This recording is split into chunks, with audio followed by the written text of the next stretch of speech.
We're beginning Chapter 10, Organic Chemistry, but I hope you already watched the screencast that introduced this subject, as well as covered a little bit of the intelligent design of the carbon atom and surveyed the entire chapter. Now we'll get down to a lot of details, and especially nomenclature and writing and drawing, writing formulas and drawing structures. But like the introductory screencast said, carbon is not just another element. It is really remarkable that there is as much carbon as there is, and I talked about that previously.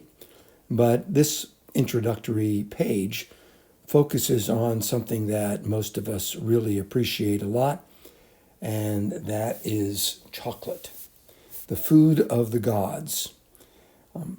And of course, we would recognize this as a gift from the god.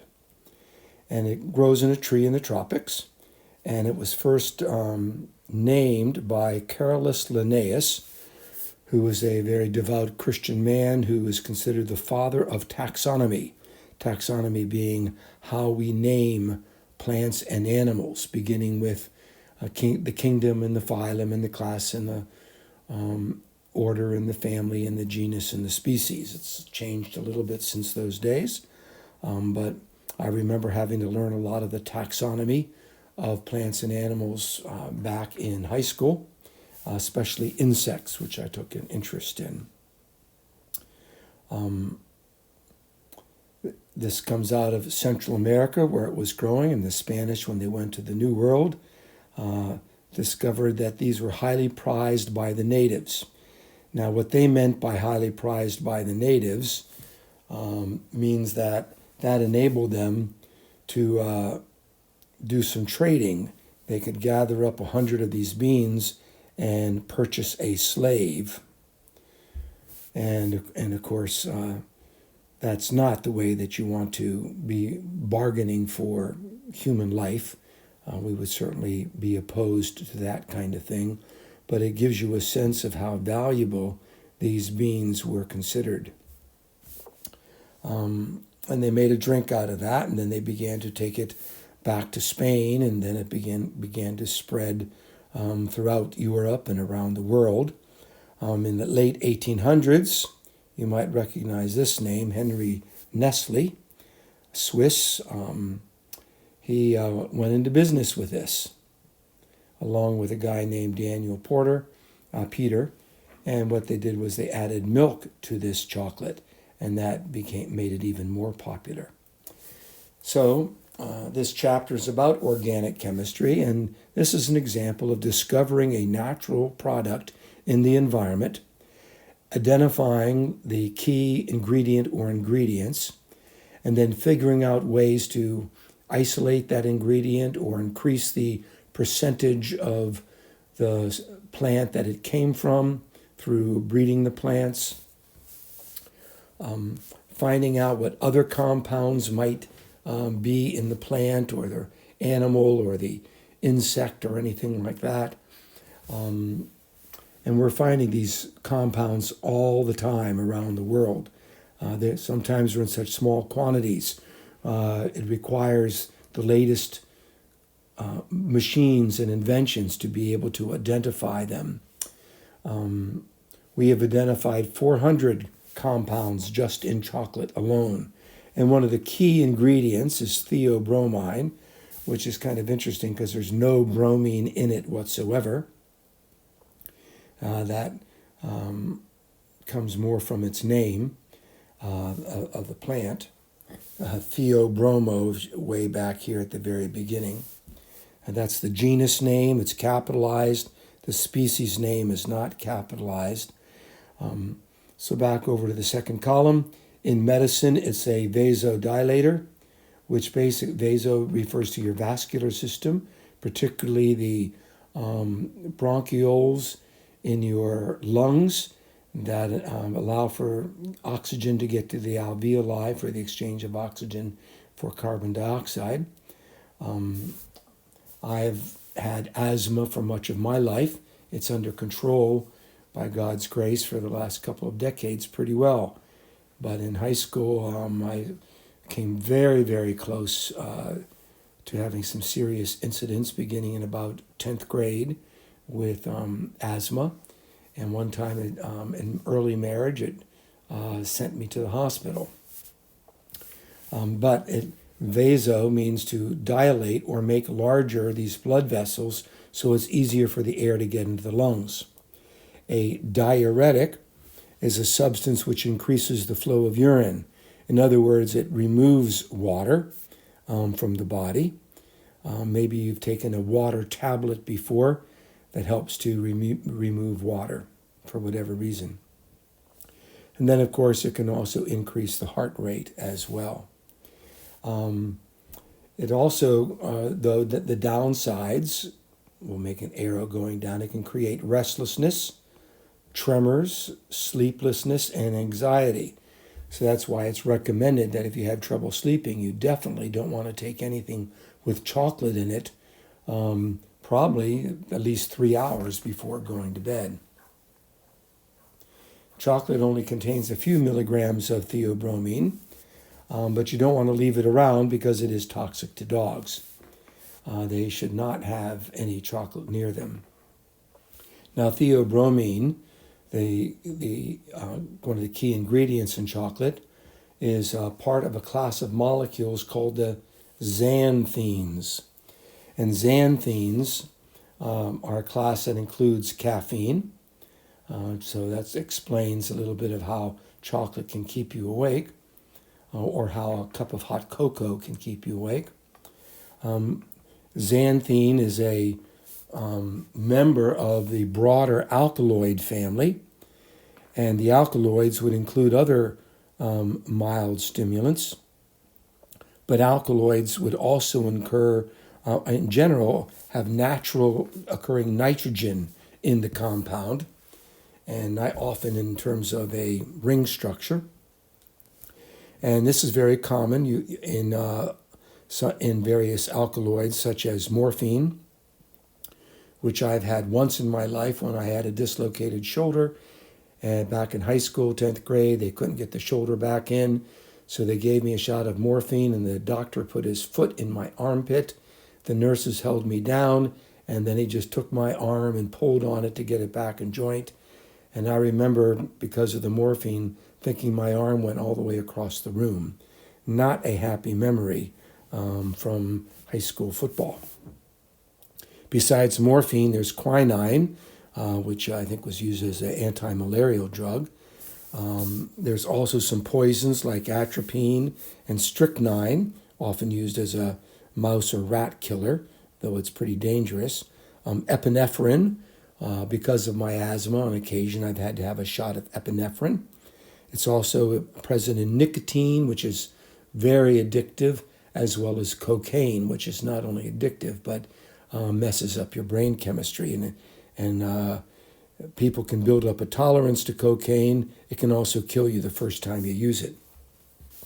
When I was in college, I recall there being a very famous college basketball player. And this player was the number one college. He got drafted by the Celtics, a dream come true. And in between graduation and getting ready to play for the Celtics, he did cocaine once, and it killed him. His name was Lenny Bias, if you want to look it up. Not something to be messed with, but it is something that my best friend in high school has destroyed his life, and he's okay now for the most part, but it was so hard to break that habit. Entering a Christian rehab center and coming to Christ was the only way to do that. So some vocabulary words that you should remember from this introduction would be the word an alkaloid, a natural substance that contains nitrogen. All right, let's get into the chapter now. So there are millions of chemical compounds. We either synthesize them in the laboratory, and when we synthesize them in the laboratory, we might find out they already exist in nature or they don't. We're also continually looking in nature and anything that is or was living, and to look for organic compounds that might have some properties that can be very important. We're going to be looking at rather simple hydrocarbons and organic compounds. You can tell by the word hydrocarbon. We're going to begin by talking about compounds made out of hydrogen and carbon. But organic molecules can have thousands of atoms. Just think of proteins and DNA, for example. In the previous broadcast on the introduction or screencast, I did talk about why carbon, its unique features, and they are repeated here pretty quickly. It makes 4 electrons in its outer shell, thanks to hybridizing that electron into an additional orbit, so it can make 4 bonds. That makes it a very versatile element, as opposed to nitrogen, which can only make 3 bonds, or oxygen can only form 2, and of course hydrogen only 1. Besides that, besides each of those electrons being able to make a single covalent bond, you can also make a double covalent bond. The first one, of course, would be your sigma bond. The second one would be your pi bond. And then you can also have 2 double bonds, like in carbon dioxide right over here, linear molecule. And the electrons would be off to the side here. And it can even make triple bonds. It also can make isomers and ring structures and so forth. Now you'll notice right here that acetylene, which is this molecule with a triple bond, you're going to learn in this chapter that whenever you have a double bond, the ending or suffix in the name of the molecule ends in ene. Well, here's the name of a molecule that ends in ene, but it is not a molecule with a double bond. This is because this name goes back more than 100 years, and before the nomenclature went into place. There's an organization called the International Union of Pure and Applied Chemistry, and this organization meets regularly to name all the new compounds that have been discovered or synthesized, and to make sure that the naming of the compounds is systematic and follows a certain set of rules, so that chemists all over the world are using the same nomenclature when they read each other's journals or talk with each other on the internet or on their phones, and collaborate and exchange information. The International Union of Pure and Applied Chemists, and acetylene was named before that. I used to do a demonstration with acetylene. I'd take some calcium carbide, and which are kind of brownish tablets that used to be available in a hardware store, but not anymore. And then I would put that into a balloon, and then I would add some water and tie off the balloon, and the balloon would inflate with acetylene gas. And then when the balloon was as inflated as much as it could be, once the chemical reaction went to the completion, then I'd take a little needle, put a hole in that balloon, and as the acetylene came out, I'd light a match to it, and you'd get this balloon with a torch, a little bit of flame coming out the side. I even have a scar on my thumb from one time doing that, and I don't do that demo anymore. Plus, it's harder to get the calcium carbide. The technical name for acetylene, the IUPAC name we would call it, is ethine, because YNE compounds have the triple bond. And ethylene, which is the old-fashioned name before IUPAC got a hold of it, its technical name is ethene, but it's commonly called ethylene. And if you polymerize this, which we'll talk about at the end of the chapter, you would get polyethylene, and which you've heard of before because it's present in many kinds of plastics. So if we look at some other compounds, you can see we can talk about the name of the formula of the compound, which is for acetic acid, which would be CH3COOH, would be one way to talk about it. And you would see your methane is right here. The methyl attachment is right there. That oxygen, the one with the double bond, is there. the hydroxyl is right there, and this carbon is right there. You can see that this formula tells me a lot about the structure of the acetic acid molecule. If I just did a straight formula and said C2H3O2, just gave you the straight molecular formula, that doesn't tell me a whole lot. I'd have to play around with it a little bit using the Vesper model to try to come up with a structure. Now, this down here is my ball and stick model. We could even have a space filling model by using very large circles that are next to each other instead of these straws or toothpicks between them. The red is the oxygen. The red is the oxygen. The carbon is often pictured in black or gray. So this is one way to do it. Here's another way to write the acetic acid molecule. There's your CH3 again, and this time your double bonded oxygen is right there, and the hydroxyl group is right there. So lots of different ways to show the same kind of molecule.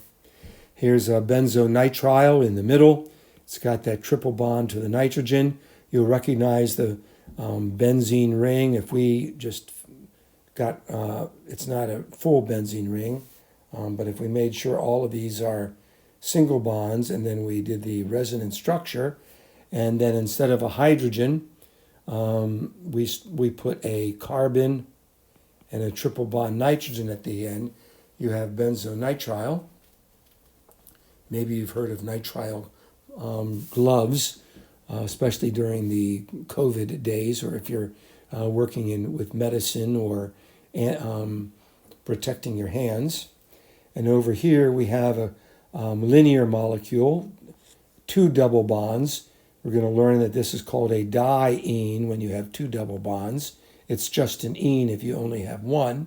It's a member of a group called alkenes when you have these two double bonds. And alkenes are kind of interesting. They used to think it was a kind of a useless molecule, but it turns out to be a precursor for all kinds of other compounds that you might synthesize in the laboratory. Sometimes it's an intermediate, which means you start with your precursors or building blocks, and along the way you make an alkene, and then eventually, as you keep working on it, you make your final product. Typical alkenes, when you work with this molecule, and eventually you can make cyclopropane, cyclobutane, cyclopentane, cyclohexane. Let me do cyclopentane for you. You make 5 carbons.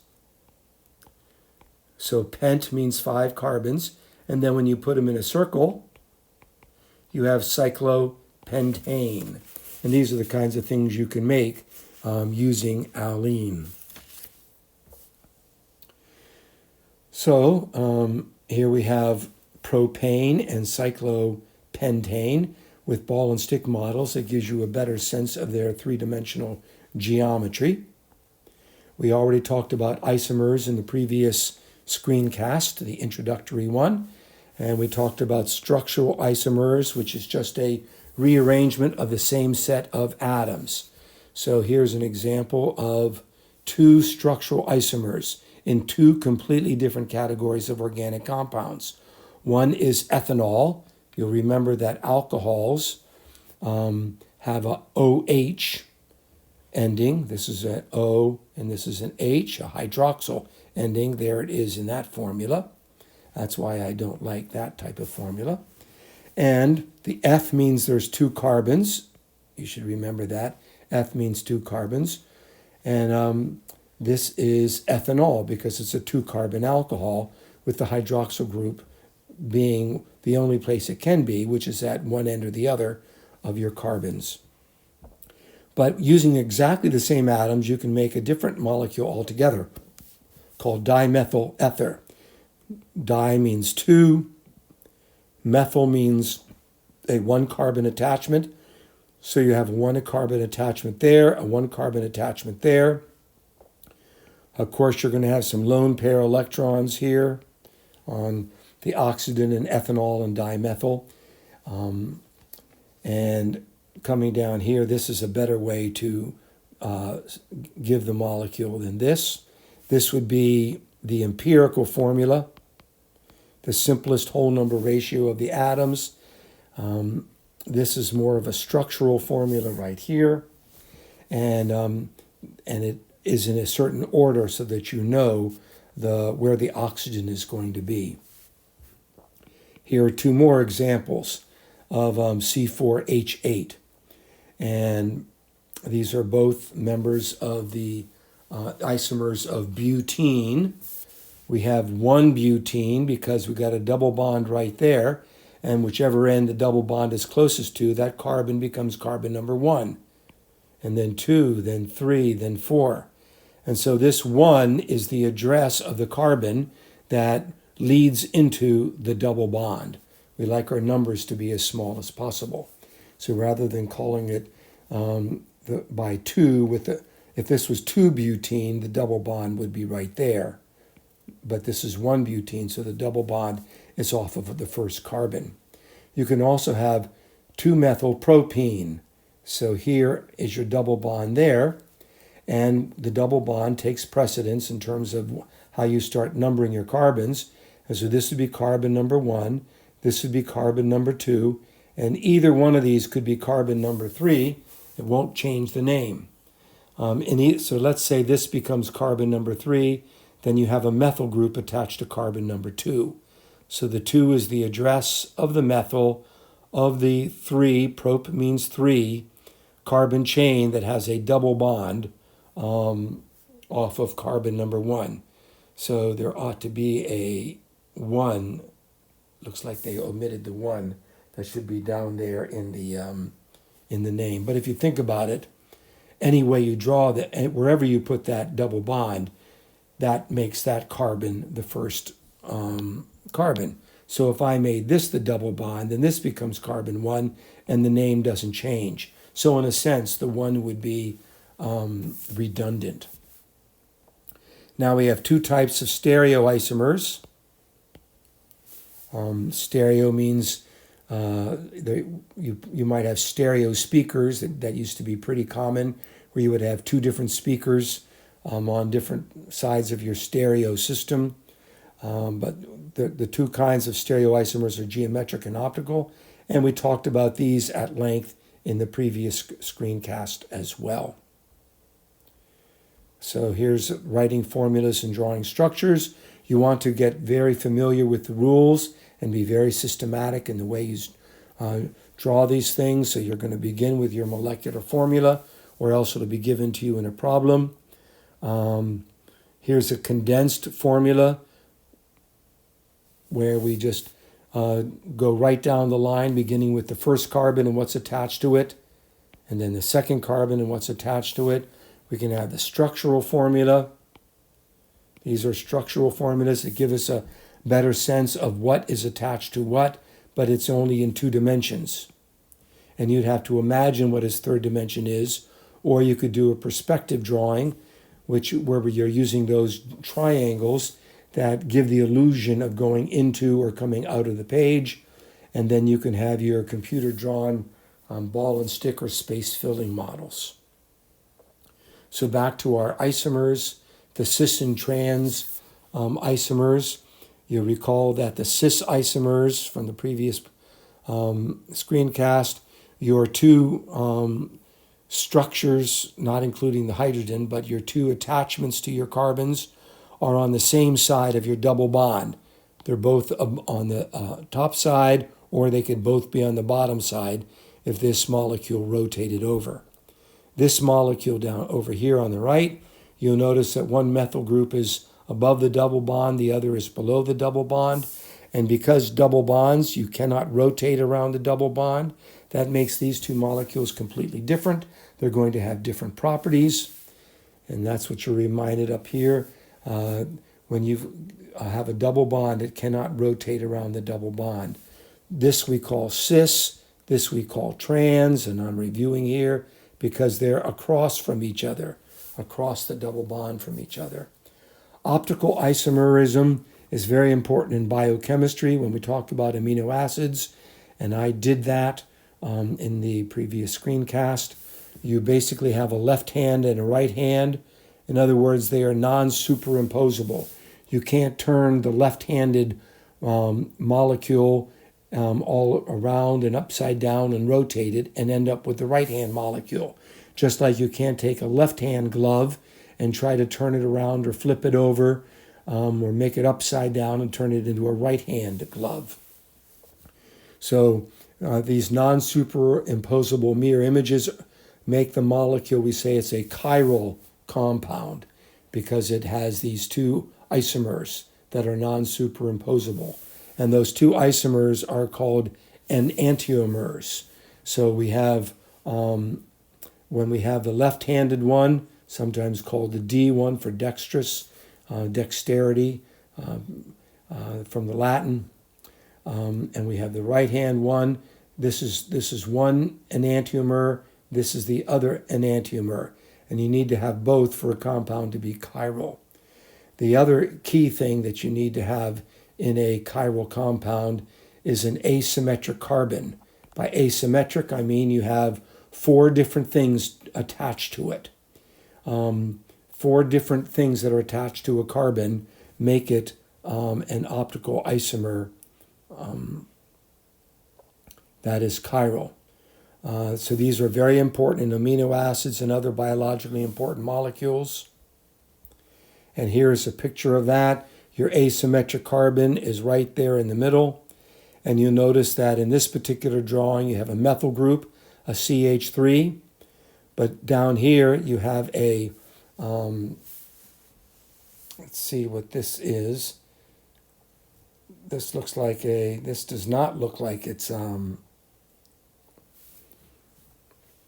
these two, I'm sorry, I'm looking at, my bad, this is a hydroxyl group right there. We have a hydrogen right there, and this whole thing is different. So you have 4 different things attached to this carbon right there. So that's my asymmetric carbon. It has to be 4 different things, and yes, it is on your next test on organic, and it's very likely that it could be on your AP test. It certainly will become important in biology. Here's another example over here, or the blue circles are here in yellow on this side. So your carbon atom is in the middle, and it's like a tetrahedral structure, but each corner is something different. We cover that a lot more in biochemistry. Stability of carbon compounds. Carbon compounds are very stable.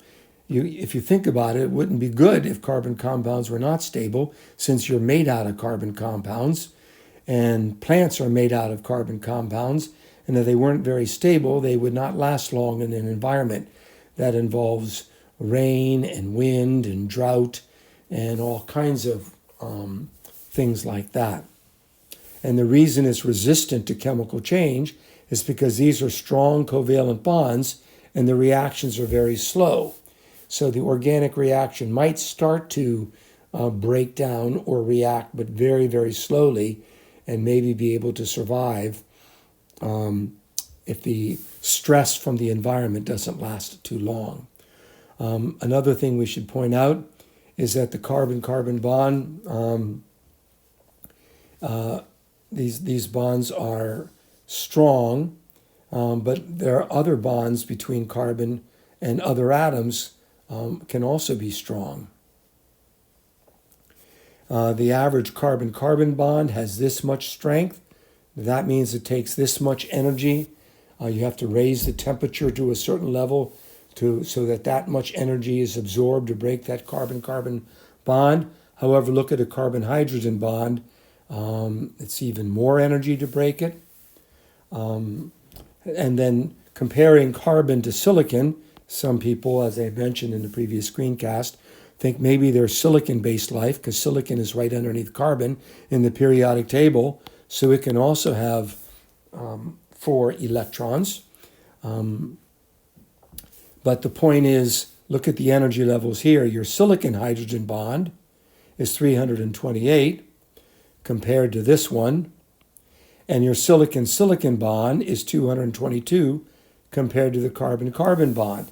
Both energy values are substantially less by about 100 kilojoules per mole, which would make them much, much less stable in the kind of environments that biological things have to live in. Now, most rocks have silicon in them, but the silicon is combined especially with oxygen and aluminum. Aluminosilicates make up is the building block or the skeleton of a lot of rocks. Oxidation, you'll recall, often means to be combining with oxygen or some other compound like oxygen, such as sulfur, which has lots of electrons but only needs a few more to gain an octet. Most organic compounds can survive continued exposure to oxygen.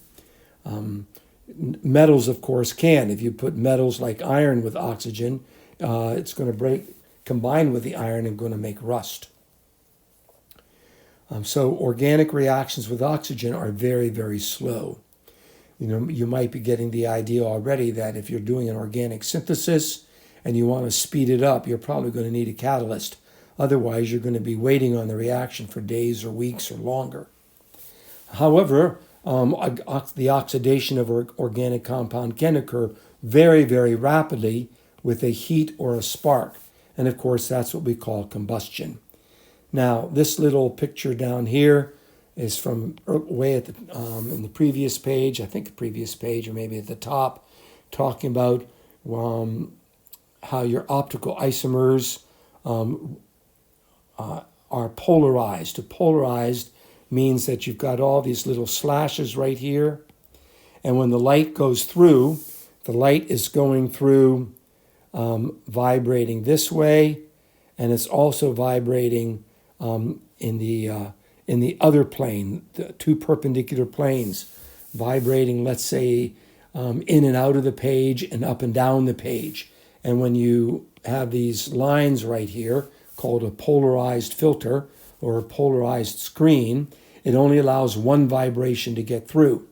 And then that one vibration gets twisted as it goes through a solution of a optically active isomer, of an optic isomer. And so it comes out as a,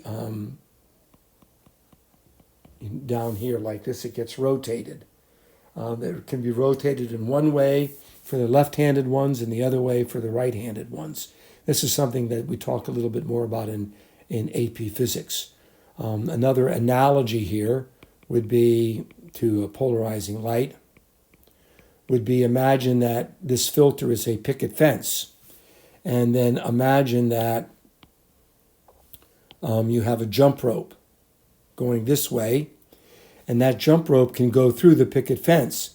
But if you had a jump rope going sideways, the picket fence would block it.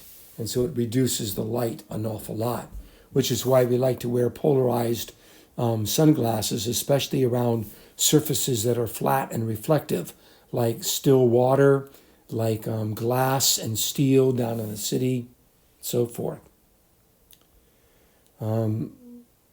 Let's come to hydrocarbons.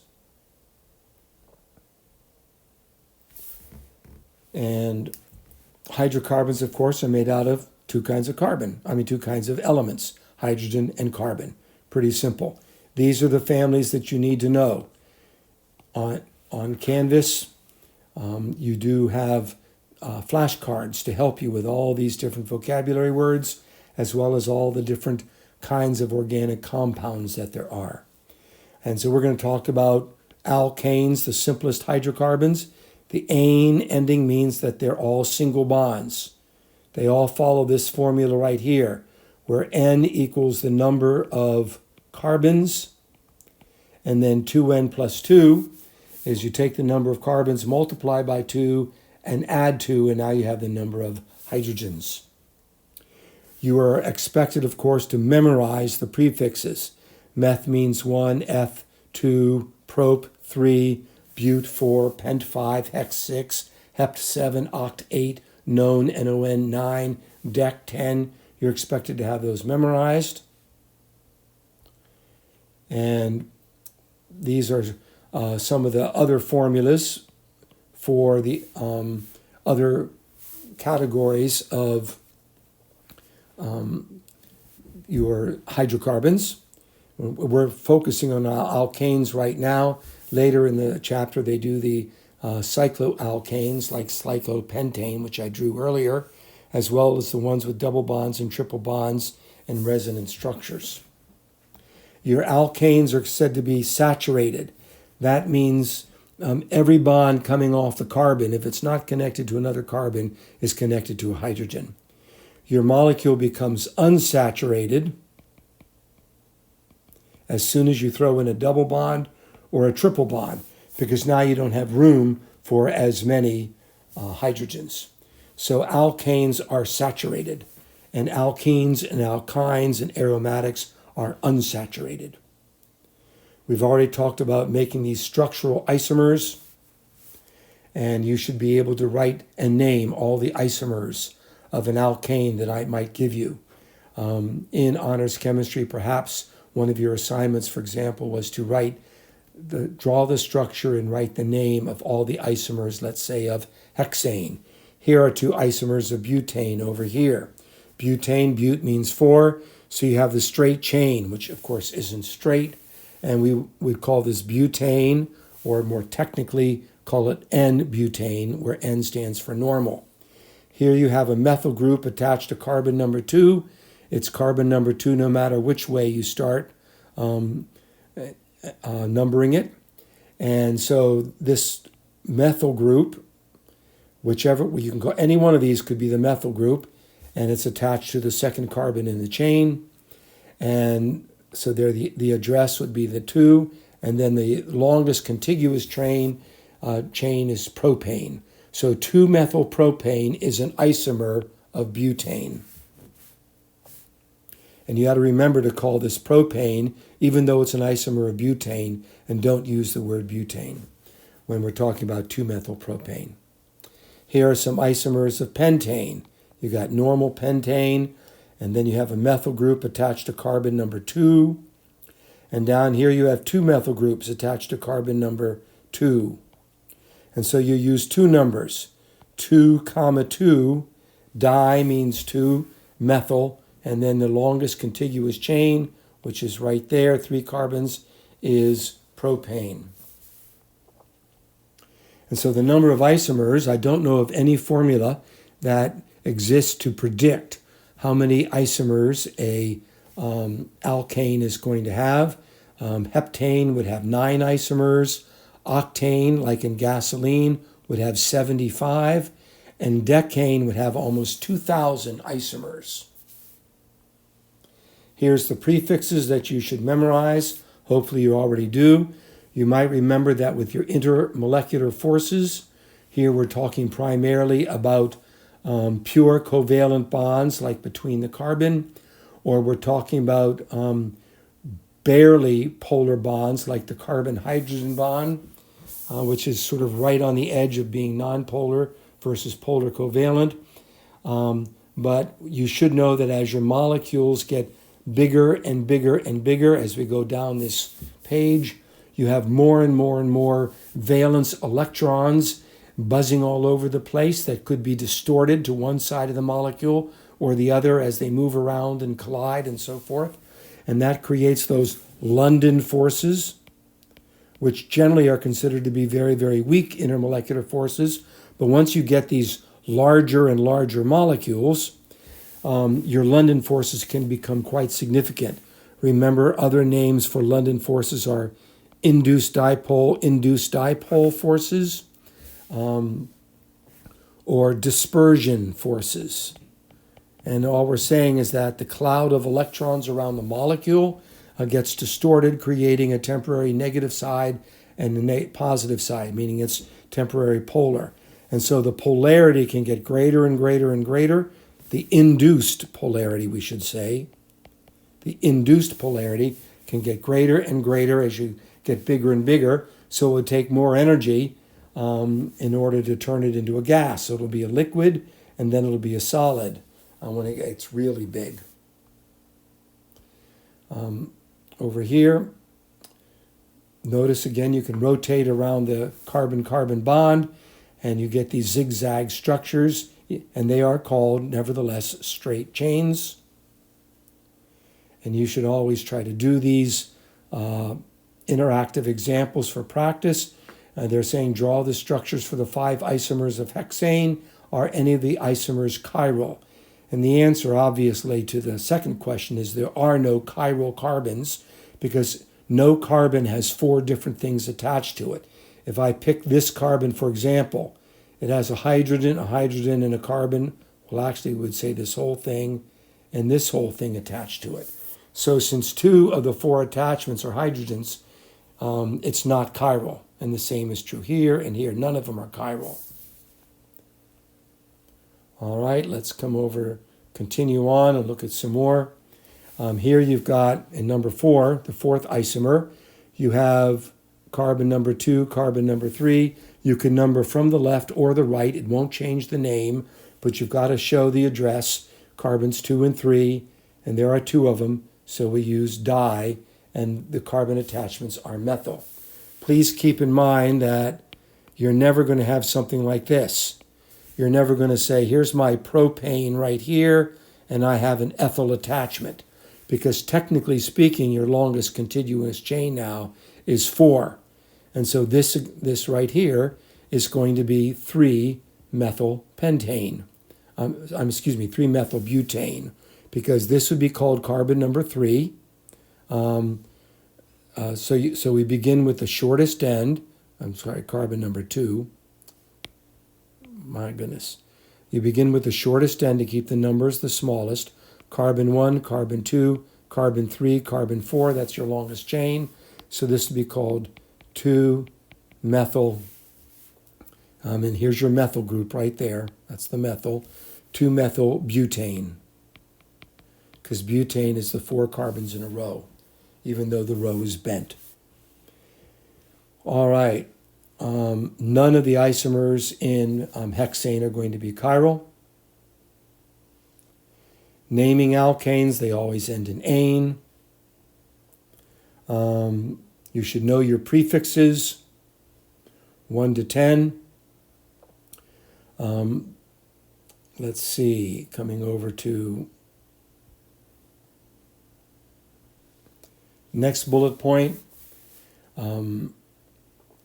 So the substituent means those attachments that you substitute in for hydrogen. If this used to be a hydrogen and I got rid of the hydrogen and put a methyl group in there, that methyl would be my substituent. In fact, if you think about methane with hydrogens, with 4 substituents, all 4 of them being methyls, you now have 2,2-dimethyl propane. If we choose that to be my straight chain, this is carbon number 2. Whichever way you choose to be your straight chain, you're going to get the same name. Keep in mind that you have the systemic names by IUPAC, and then you have the common names that everybody generally uses in ordinary conversation, or have been around so long nobody wants to go with the IUPAC name. All of these hydrocarbons, substituents like methyl, ethyl, propyl, all end in YL, so they're often called generically the alkyl groups. And then when you have multiple alkyl groups, you use the prefixes di, tri, and tetra. Now, if you have a very, very long carbon chain, let's pick one that's like this, and let's say I've got a methyl there, and let's say I have an ethyl there. Well, I intentionally drew this as 5 carbons in a row, so my base name is pentane. So my 5 carbons would have been this, or they could have been this. It wouldn't have made any difference. And then off of carbon number 3, doesn't, because the way I drew it, this is carbon 1, carbon number 3. I've got 3 ethane. So I'm sorry, 3 ethyl. Let's do it right. 3 ethyl. And then off of carbon number 2, I have 2 methyl. Now, what this rule says right here is F comes before meth in the alphabet, so we just name all of the prefixes, if you want to call them that, alphabetically. 3-ethyl, 2-methyl instead of 2-methyl, 3-ethyl. And our properties of alkanes, again, as the molecules get bigger and bigger and have a greater and greater molar mass, your intermolecular forces become stronger and stronger, and those melting and boiling points go higher and higher, meaning it takes more and more energy to turn the solid into a liquid and the liquid into the gas. You're familiar with ordinary names, natural gas, often called methane, like in our Bunsen burners, or most furnaces are heated with natural gas, which has a few additives. Gasoline, notice the spelling is an I-N-E. In Great Britain, they call it petrol for petroleum. We have kerosene. You may have heard of kerosene lamps and so forth. Fuel oils. My wife's parents, when they grew up on the reservation, had a large tank outside of the fuel oil, which they used to heat the house in the wintertime. Lubricating oils. Alkanes are generally colorless. They do have a odor that's not obnoxious. It's slightly pleasant, though you shouldn't be breathing the fumes any more than necessary. They are generally nonpolar, so therefore they're going to be insoluble in water. Remember, electronegativities is a way of measuring how much one atom wants to have the shared electrons compared to the other. And we use that chi as our symbol for electronegativity. Notice that carbon has a higher electronegativity than hydrogen. The change in electronegativity is about 0.3. I think for some books they give it as 0.4, which is not terribly polar. But carbon is the more electronegative. Alkanes combust. You should know by now that combustion means to combine with oxygen. The air and the oxygen, you always get the same products. And it's exothermic, big time, which is why they make great sources of energy for either heat or propelling ships and airplanes and cars and trucks. Other than that, they're not terribly reactive because that carbon-carbon bond is very, very stable. They can be oxidized. Here's a good example of an organic synthesis that maybe you might do in a laboratory. You begin with methane gas, and if you check the oxidation number, it will be a -4. And then if you give it some energy, ultraviolet photon, to break that carbon-hydrogen bond, and to break the bond, and you mix it with chlorine gas, you can attach one chlorine. And the hydrogen that is lost and the chlorine that you didn't use kicks out a hydrochloric molecule. And what you have left is chloromethane. And if you do the oxidation number, you'll see that carbon now is a -2. And then you do it again. And now you have dichloromethane. And this is the common name down here, dichloromethane.